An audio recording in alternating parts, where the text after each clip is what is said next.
1999లో ఇచ్చినటువంటి మేనిఫెస్టో, 2014లో నలుగురు ఫోటోలతో ముద్రించి మీరిచ్చినటువంటి మేనిఫెస్టో, 2024లో మీరు అధికారంలోకి రావడానికి ప్రజలకి మోసమనే ఆయుధాన్ని ఉపయోగించినటువంటి ఆ మోసపు ఈ యొక్క మేనిఫెస్టో. నేను అడుగుతున్నా, మీ గుండెల మీద మనస్సాక్షి ఉంటే చెయ్యి వేసుకొని, గుండెల మీద చెయ్యి వేసుకొని చెప్పగలరా మీరు ఈ ఇచ్చినటువంటి ఏ మేనిఫెస్టోలో అయినా కానీ వాగ్దానాలను నెరవేర్చినటువంటి చరిత్ర మీకుందా? మరి ఈ చరిత్ర కలిగిన మీరు వెన్నుపోటుదారుడు కాక మరేమవుతారు ఈ రాష్ట్ర ప్రజలకి? అధికారాన్ని అడ్డం పెట్టుకొని వేల కోట్ల రూపాయలు సంపాదించి లక్షల కోట్లకి ఎగబాకినటువంటి నీ కుటుంబ ఆర్థిక స్థితి, మీరు చేసిన వ్యాపారం ఏంటి? ఎలా పెరిగింది? రాజకీయాన్ని అడ్డం పెట్టుకొని ప్రజల్ని మోసం చేసి కాదని నేను అడుగుతున్నా. మరి ఈ మేనిఫెస్టోలు ప్రజల యొక్క హక్కు కాదా? మీకు ఓట్లేసినటువంటి ప్రజలు మిమ్మల్ని అడగకూడదా? ఏ ఒక్క సందర్భంలో అయినా మీరు నెరవేర్చినటువంటి చరిత్ర మీకుందా? ఇవాళ మీరు ముసలివారు అయిపోయారు, ఏకంగా మేము పరిపాలించలేను నేను ఒక్కడిని అనే స్థితికి మీరు దిగజారిపోయారు.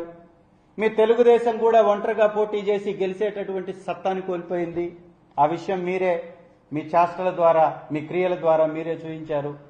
మరి ఈ రాష్ట్రంలో 3 పార్టీలతో జత కట్టి, మాట చెప్పి, మోసపు మాటలతోటి మూటలు కట్టి ఈ అధికారంలోకి వచ్చినటువంటి మీరు ఈ ప్రభుత్వంలో వ్యవసాయ రంగాన్ని అధోపాతాళానికి దిగజార్చింది నిజం కాదా? ఉద్యోగస్తుల్ని మోసం చేసింది నిజం కాదా?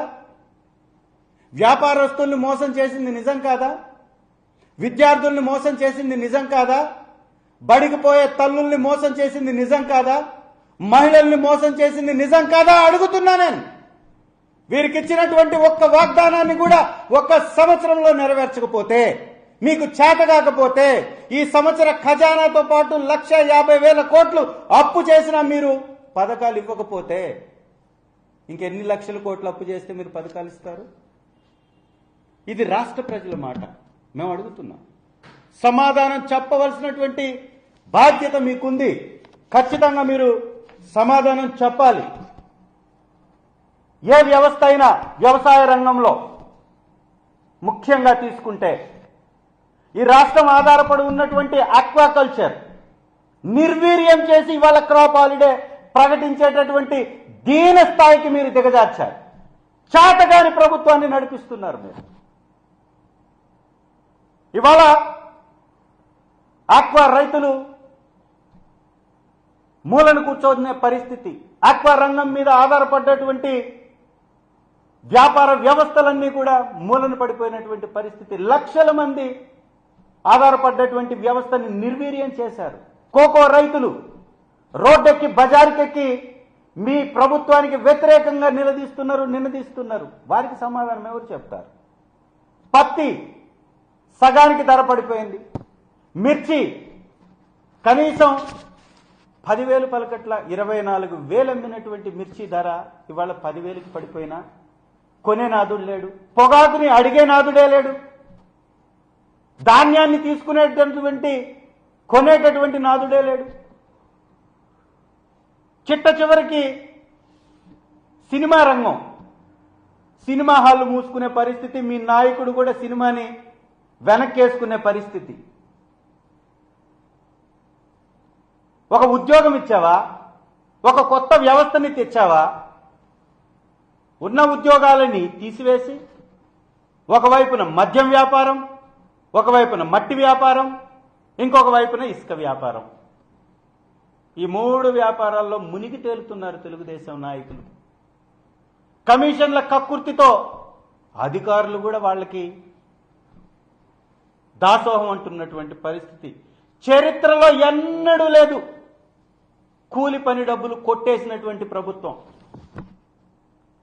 ఒక కూలివాడికి ఆ కూలి డబ్బులు వారంది పడాలి అంటే 300 అనాధికారికంగా అధికారులను అడ్డం పెట్టి ఈ రాష్ట్ర వ్యాప్తంగా దోచుకుంటున్నారు. మరీ ముఖ్యంగా ఎర్రగొండపాలెంలో విచ్చలవిడితనం అయిపోయింది. ఎంపీడీ వాళ్ళని అడ్డం పెట్టి కూలి పనికి వచ్చినటువంటి డబ్బును కొట్టివేస్తున్నటువంటి పందికొక్కులు ఎక్కువైపోయినటువంటి పరిస్థితి. రేషన్ బియ్యం కొట్టేస్తున్నటువంటి పరిస్థితి. ఇకపోతే నిరుద్యోగులు, ఏమైంది నిరుద్యోగ భృతి? ఈ సంవత్సర కాలంలో ఇవ్వాల్సినటువంటి నిరుద్యోగ భృతి ఎప్పుడు ఇస్తారు? ఇకపోతే విద్యార్థులకు ఇవ్వాల్సినటువంటి బకాయిలు ఇవ్వలేదు కాలేజీలకి. ఇకపోతే ఉద్యోగస్తులు పిఆర్సీ అన్నావు, సభలు పెట్టావు, రాష్ట్రం చుట్టూ తిరిగావు, 40% అన్నావు. ఏమైంది పిఆర్సీ? ఐఆర్ ఏమైంది? ఎవరికన్నా ఒక ఉద్యోగం ఇచ్చావా? మెగా డిఎస్సీ ఏమైంది? సంవత్సర కాలంలో 40 సంవత్సరాల చరిత్ర కలిగినటువంటి మీకు అనుభవం సరిపోవట్లేదా? చేత కావట్లేదా? కొడుకున గ్రామాలు బాగుపడ్డాయి, గ్రామ పంచాయతీలు బాగుపడ్డాయి, పనితీరు మెరుగుపడింది, ప్రభుత్వంలో వచ్చినటువంటి ప్రతి పథకం ఇంటికి చేరింది. నీ వ్యవస్థ వల్ల ఏమైంది?